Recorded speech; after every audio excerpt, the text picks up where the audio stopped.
Our final speaker for this session, I would like to introduce Jessie Stanley from Grub Agritech. Jessie is a seasoned business owner, director and mentor with a 20-year journey in the private sector and corporate landscape, specialising in new product development, innovation and strategy, primarily in the food industry. Having successfully founded and sold I Love Pies, Jessie has created an agritech company leveraging the power of insect bioconversion to transform food waste into valuable protein and fertiliser. Her holistic approach to business encompasses not only profitability, but also environmental and social impact, and she's dedicated to making a positive impact for people and the planet. Thanks, Jessie. Thanks so much for that lovely introduction. Kia ora, I'm Jessie Stanley from a startup looking to make impact on the planet and reduce emissions by taking food waste and creating incredible protein, an alternative protein, and a wonderful bio-fertiliser. So Nikki asked me to come and have a chat to you today about my entrepreneurial journey and my interaction with the BPA. She said I can paint a warts and all story, so I'll try and be as candid as I can today. I had to think to myself, I was like, how the heck did I get here in insect bioconversion? And I thought to myself, well, I really need to say thanks to a really special person in my life, and that's my cat. So I was feeding my cat, you know, the little jelly meat pouches. I thought, oh, this is really gross. What is this? Blah. It's certainly not sustainable. The packaging's not. Wouldn't it be amazing if there was an alternative for pet parents for a sustainable pet food product that could provide incredible health and nutrition for our animals? So I did a bit of a deep dive on the research, and I quickly stumbled across the amazing world of alternative protein being successfully incorporated into pet food with amazing health and well-being aspects. So I thought, golly gee, pet food that can save the planet, count me in.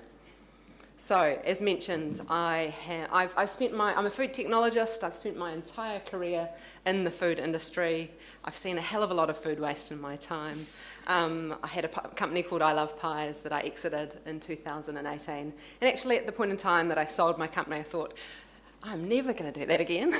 But then I got a little bit bored, and I thought, actually, I do love business, but super important to me, if I'm going to go back into business, absolute, I have to be doing something for the planet and something that feels like it's got impact. I'm a mum, and I really deeply care about nature. So this ticked a lot of boxes for me to get involved in this area. Like I said, I've seen a hell of a lot of food waste. I've literally been up to my ankles in pie waste, ice cream waste, you know it. We waste a shocking 40% of all the food that we produce on this planet. When we look at our total food production systems, from making it, growing it, transporting, all the rest of it, it contributes 37% of our total emissions. Coupled with the fact that we've got a growing population, we're set to hit 10 billion by 2050. That's an additional 2 billion mouths to feed. So you can see a giant mountain of waste, many more mouths that we need to feed, and you can quickly join the dots to see that we have an urgent necessity to use food waste in a more meaningful way. So at Good Grub, we think of this giant mountain of waste as actually a really exciting opportunity. We're working, we like to say we're partnering with Mother Nature and just using a bit of technology around the outside. This is the insect here. It's the black soldier fly. It's found all across the world. It's a wonderful insect. It's actually got really sweet little yellow feet, and I really wish it wasn't called a fly. It's nothing like a gross house fly. They're really, really shy and sweet and beautiful. I love them. And also, I suppose the really amazing part of this is just why it's so special is it is voracious. It's a real monster when it comes to eating food.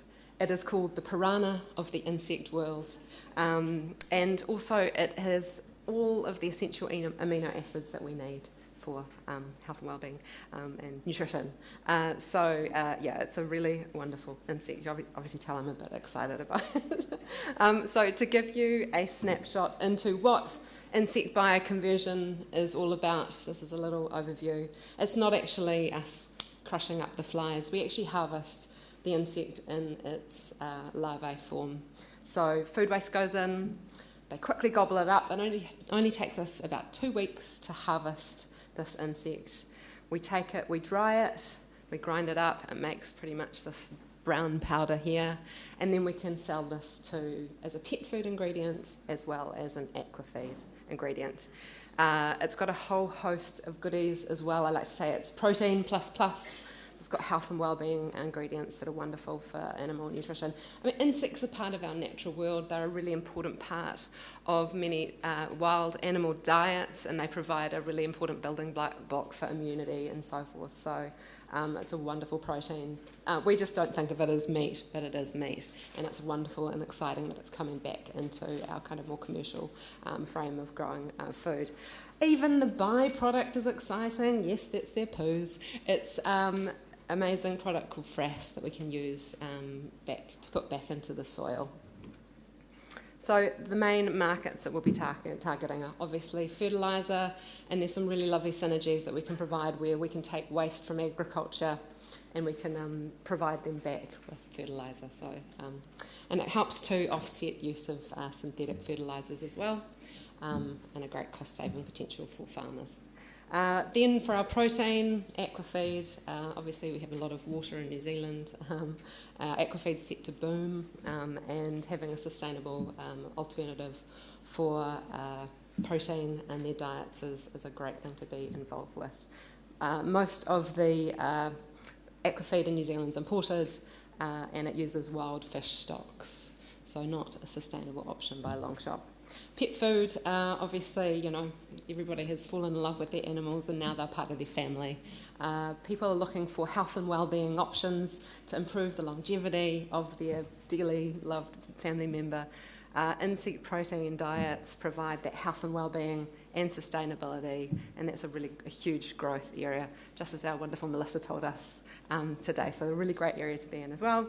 So I actually started my project thinking, I'm going to create a pet food product. So I went and reconnected with my roots. I was a Massey graduate, and I created all the formulations. I got into the pilot plant, and I made some kibble and tested them with the cats and dogs, and it was really great. But I actually found it really hard to source this protein, and I had a bit of a light bulb moment where I thought, wait a second, we're a country that produce a hell of a lot of food. We have a lot of waste. Wouldn't it be more impactful to actually grow this protein here? And luckily enough for me, I managed to find some other people who thought this could be an interesting thing to do as well. And these are my co-founders that have come on the journey with me so far. We started off really in a very humble place. I was lucky enough to have a loving sister who had a spare bathroom that we hijacked for a little bit. And this is actually a little video. My sister is letting me hijack her bathroom. Come and have a look. We are in the zone of flies. Apple hatching. Thank God the R&D facility is just about built because we are bursting at the seams. It's so exciting. So obviously I needed to move out of my sister's bathroom for obvious reasons, and we decided that we actually needed to take it to the next step, conduct some science of ourselves, understand the feedstock optimisation, with the mindset of wanting to take this to a commercial site. So at that point in time, obviously this type of thing requires lots of money, and that's when I started thinking about grants. BPA came onto my radar, which was fantastic. And initially, my application was a hard no. So I was like, that doesn't work, because obviously it's not funded for just private ventures. You have to be in partnership with a university or a Crown Research Institute. Being a really scrappy startup with not much money, we weren't really in a position to be able to go and spend $100,000 on a research plan. So we put our heads together, and I realised that I'd built a really beautiful relationship with professors at Massey University. I had the student because I'd actually sponsored a fourth year food tech student, and we kind of joined the dots, and I said, hey, would this be a solution? And we got the green light, which was just an amazing it was our very first grant, and I'm sure if anybody's been on this journey, having that first endorsement from such an amazing company like BPA, it really helped our transition into getting credibility support and continue on in our journey. This is our wonderful student who came and spent the summer with us, and we created some great projects and made some nice science together and wrote a paper, and that was really cool. This is a little snapshot of our lab here, where we're growing the insects. And fast forward to where we are today, we've had a few more grants, and it's built up to the big one now, which is we got the green light from the Ministry of Environment for the Waste Minimisation Fund grant for $3.5 million to start a commercial pilot plant, which is really exciting. I totally agree with Andrew in terms of needing to think big and really start to make impact on this journey. So just as a snapshot, this is the type of plant that we will be building. It's highly automated, agri-robotics, vertical farming, and some pretty cool technology there. We've got a provisional site earmarked in Pukekohe. We've got the waste streams. We've even managed to sell our protein pre-commercialisation, which is really cool too. And we're bang smack in the middle of our capital raise. So we're looking to raise $7.5 million for this project. Very excited to say we've got a lead investor, Motion Capital. We've got some other investors that are also talking to us at the moment. And saying if there's any billionaires out there, I'm looking around today, if you want to invest in a little maggot farm, I'm your girl. So yeah, thank you so much. Just to reiterate, BPA, amazing. What incredible endorsement, really cascaded our journey to where we are now, and very grateful. And so yeah, Jessie, we're good grub, we're little grubs with a big opportunity. Thank you.